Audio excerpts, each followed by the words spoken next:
Good evening, everybody. I know it's late, but if there's ever a movie that's worth staying up late for, I think this was it. It's terrific, in my opinion. And I'm so glad that so many of you are here because we have the two guys who dreamed up this whole thing. They are the co-writers, and then one of them also directed. So let's meet them one by one. First co-writer, Chris Bergoch. And co-writer and director, Sean Baker.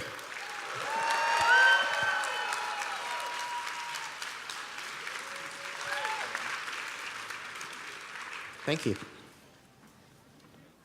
Well, thank you guys again for this quick trip into Savannah to join us for this. And thanks for having us. So, I mean, I think the first thing we should establish is just how you guys have a lot of history. Can you, Chris, take us back to the beginning and give a little overview of how it's been a lot of stuff. Yeah, no, it's been a while. We don't like to pay attention to how long it's been. It gets a little depressing. We've been at NYU film school and worked on each other's films. And then out of school, we worked on a public access show together that went to IFC called Greg the Bunny. Had a couple of incarnations, then it went to Fox, then it went back to IFC. And then we were on MTV doing a series in 2009, a spin-off of that. And that lasted for a season, but that's what kind of led into writing a film called Starlet. And that, Sean, was the first of now 3 that you guys have done. Starlet, I think, was 2012. Yes. And my understanding is that the intent, your plan was to follow Starlet with the Florida Project. So how instead did we first get the movie that prior to this you were maybe best known for, you guys, Tangerine? Yeah, thanks. We couldn't get financing. It's as simple as that. We knew it was going to be a low budget, not a micro budget, and so we shopped it around with the treatment. It wasn't a fully fleshed out treatment, and so we went ahead and made Tangerine. Tangerine then allowed us to get a grant with CineReach. CineReach is a wonderful nonprofit that helps independents like this get off the ground. And this grant allowed us to start taking trips to the Kissimmee, Orlando area, which then we began to, I think, being in the environment and actually doing our research and interviewing people and just learning the world of it. That allowed us to flesh out basically a scriptment, half a script, half a treatment. June Pictures, one of the producers and our financiers on the film came on board, and they said, "You have final cut. You can do what you want." Right. So we moved ahead, knowing that it was going to be the summer of 2016 that we were shooting. Yeah. And let's just quickly note, because if you love this movie, you need to go and check out Tangerine, which, if you haven't heard, these guys, it was done on iPhone 5S's. It was an incredible, and you would not, it looks great, and it's just a terrific movie. So on the basis of that, you then get this budget that, before we get ahead to that, Chris, you are from Florida, right? Oh, no, actually, I'm from New York. But you've lived in the area there? My mom moved there to Your Orlando. mom moved there, so okay. I would visit my mom, and during those trips, that's when they came to my attention, all these children. I saw them playing hide and seek in one of the motel parking lots. And then once I noticed that, they didn't look like tourist children, but then I would notice them in another motel and another motel. And so did some research and then realized this was a problem not just there, but across the country. And something about it happening there, though, in the shadow of the most magical place on earth for kids and in the shadow of Cinderella Castle, kind of tugged on my heartstrings. And so I immediately told Sean, we have to find a story here. Chris was sending me news articles that were from the local media focusing on the same exact juxtaposition that we focused on. And yeah, we knew that we could find a story there. And Sean, you had also, I guess, you have a long relationship, a long affinity for a certain classic television / movie program. This was finally your chance to... And actually, to tell you the truth, I got to meet Leonard Moulton today, and he has written the definitive book on the Little Rascals. And it was, and that's a book that I go to all the time as a reference. It sits under my coffee table. The Little Rascals were comic shorts from the 20s and 30s, specifically the ones produced by Hal Roach.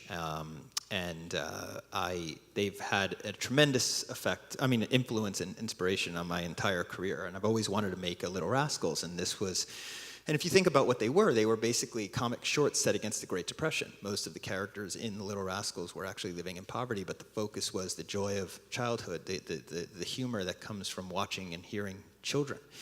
And so we thought we could use this opportunity to sort of make a present-day Little Rascals. Yeah. Chris, can you explain why the movie is called The Florida Project? That is a reference to what Walt Disney first referred to the Walt Disney World Resort when it was announced in the late 60s. But it's a double meaning as well when you think of what you think of the projects, subsidized housing. Yeah. It was when he was sending me the articles originally. I think that our first brainstorming session, he goes, and it's called the Florida Project. And I'm like, well, why? Yeah, our crew thought it was just a working title the whole time. Right. I want to ask a question that, I don't know, it may be a weird thing that occurred to me, but so we're set in the world of Disney here. You've got Minnie is the queen of the Magic Kingdom. Here we go to the Magic Castle, and we have Mooney. Oh, I never thought about that. Is there any rhyme or reason? Is this just a... You just plussed it. No, it was just that there was more to this sort of astrological subtext where Halley was named, apparently after Halley's Comet, so she named her daughter Mooney, and there's lots of moon imagery and stars in the film, and we kind of just didn't really hit that too much over anyone's head, but it's there. Well, Sean, all of your budgets prior to, all of your film's budgets prior to this one, how would they compare to this one? Yeah, I think that it adds up to about a third. No, not even. Over the course of like 5 or 6. My 5 films, all the budgets combined, don't even come up to about a half of this budget. And this is a low budget. But yeah, I've made a lot of micro-budget films. And what's the sort of added benefit for you as a filmmaker to have a little more money? More money helps out in every way. It's as simple as that. There's only, first off, I was working with a union crew, so I didn't have to beg, borrow, and steal anymore. And that's something that you have to do on micro budget. So just just knowing that everybody was going to be paid properly for once, there's a certain comfort that and you can work with more tools, and you have more time. And look, you always, a director always wants more money just because, it allows you more liberties and freedom. But it's still, at the same time, this was, quite a low budget, and our wonderful producers, who are backstage right now, actually, Kevin Chenoy and Francesca Silvestri, along with Shi-Ching Zhou, they really pulled it off. They really, they were able to put all of the money up on the screen, and I think that's really a real wonderful feat for a producer to do. Well, a thread that connects all these movies, I think, from the lowest budget one to this one, is that, and certainly the 3 that you guys have done, these are movies about people sort of living on the margins of society, performed by people who, with very few exceptions, have never acted before. Why are those 2 things that you keep coming back to? I'll start with the second part. I really like mixing it up with casting because I love seeing fresh faces. As a moviegoer, I love seeing fresh faces on the screen. And sometimes certain characters call for that. If I see somebody that I recognize, a celebrity playing a certain character, I could never see, we were having problems with Haley. Because Haley, at first, we were considering all of those 20 to 24-year-old known names in Hollywood. You can imagine the ones we were discussing. But we were very worried that it was going to continue to take the audience out every time they saw Haley, especially with the struggles and what she has to resort to.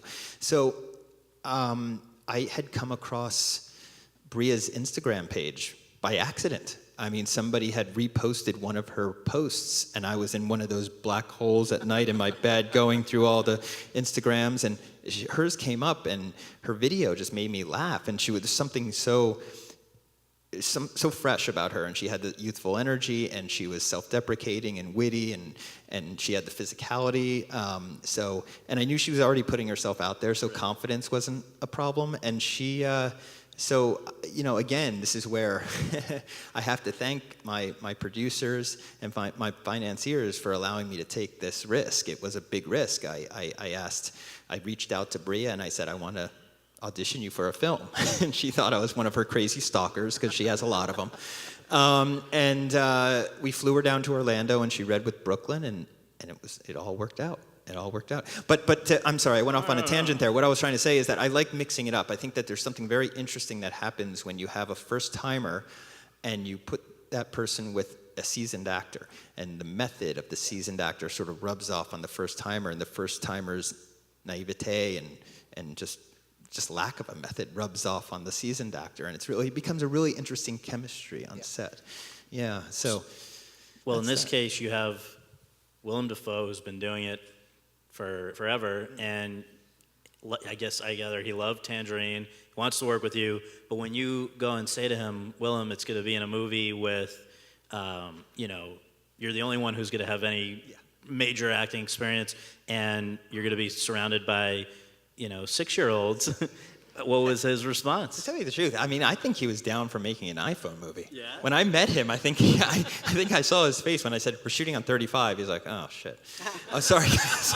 Sorry. No, he loved it. He wanted to blend in. He found it exciting. He was also such a wonderful person. He's very kind and patient, and I found this out just recently on this press tour with this film, that he was actually helping Bria a lot. Bria told me this, that he would give her words of encouragement, and not in a preachy way or a lectury way, but just a pat on the back saying, it's good, let's go again, let's try that. So he was really just wonderful and he's transformative as an actor. And so I never had a doubt about it. And it was wonderful to just see him blend in, yeah. So the person who sort of steals everybody's hearts with this movie is Brooklyn Prince, the 6-year-old who plays Mooney. Can you share where you found her and how this happened? I mean, a lot of times with child performers, what filmmakers say is, you have to do 1 million takes and then deal with it in the editing room. You were the editor on this as well. I didn't see a lot of cuts in. I made my job easy. No, she made my job easy. I'm sorry, she made my job easy. Because I actually thought I went into this thinking I will use editing to manipulate performance if necessary. And Samantha Kwan, who was our acting coach on the film, said, no, you can't do that. I know this. I know what you're going for with this movie. You want long takes. You want to show that the kids are performing. They have to actually be, number one, they have to be great. Number two, they have to take the time to learn their lines and to learn their blocking and to really, take the time to do it. So, but casting was very, very important to me with this. It was like I said I wanted to find the present-day Spanky McFarlane. And Spanky is the lead Little Rascals. He's the most famous Little Rascals. Little Rascal. Sorry, we've been on a tour. We've been talking a lot for the last few weeks, and I'm not drunk. I'm just tired. We couldn't find her at first, and I wanted the kids to be local. That was very important to me, and so we had a local casting company by the name of Crowdshot, and they had Brooklyn in their database, but for some reason she didn't come in for the first 3 big casting calls. So we were getting very worried that we weren't going to find our Spanky. And then one day she walks in, and she just had the energy, the wit, the little puffy cheeks that we were looking for. I mean, she had everything, and she had some prior experience. Her mother was an acting coach. She was in some commercials, so she understood basically what a set was run like. So but I had no idea she was going to be so incredible, and to be able to deliver that performance, those emotional heights. we didn't know this until we actually started getting into the rehearsal process. She won us over just with her persona, but we didn't realize how wonderfully skilled she is. I mean, I really honestly feel she's a prodigy. And I think that also, I think she's one of those where you would throw her in the same camp as a Jodie Foster or Mickey Rooney, where she was just born to do this and she loves it. She was sad at the end of every day when we had to send her off, and she's just an incredible human being. I love her, and I'm so honored to have worked with her, really. Chris, the ending of the movie is very powerful, leaves people emotional and thinking about things. How did you guys decide that's where you, in terms of script, wanted to take things, but also then afterwards, Sean, if you can confirm, I believe that's the only place in this movie where you do go back and revisit the iPhone. Yes. Oh, yeah, that's true. Yeah, and that was always where we were going to go with the story. The story evolved quite a bit over the course of 5 years, and all the research that Sean mentioned, which all scripts do. But we always knew that that's where the story was headed, even before we knew we could ever accomplish this. And I'm happy that we had the chance to actually accomplish that vision. And yeah, we had to resort to the old Sean Baker guerrilla filmmaking methods with iPhone 6s. Because that was really, at that point, you're actually in Disney property. It actually cuts from 35 to iPhone when Jancy grabs Mooney's wrist. Ah. Yes. And that's and why, that's up to you guys. Yeah, right. I guess just as a final thing here, because I know it's late and you guys are, everybody's got to digest this, but talk about the reception of this movie. You guys premiered at Cannes, 10-minute standing ovation with Brooklyn with you there, and then it's been sort of nonstop since then. Toronto in front of thousands of people, New York Film Festival, and it's one of these movies that some of the others that are out there right now have huge names. Everybody goes because of that. Here, maybe it takes a little more convincing to go and see it, but I have not heard, sort of better word of mouth about any movie this year, and I think people are just, it's catching on. It's like one of these Slumdog Millionaire type things. People just root for its success. So from your point of view, seeing it from that initial reception at Cannes and then what's followed, can you kind of synopsize what it's been like for you guys? It's been wonderful. The reception has been so warm. We were so honored to be working with A24. They picked us up at Cannes, and they have a pedigree. They were to be in the same company as their other films. It just is so great. And for reference, Moonlight last year, right?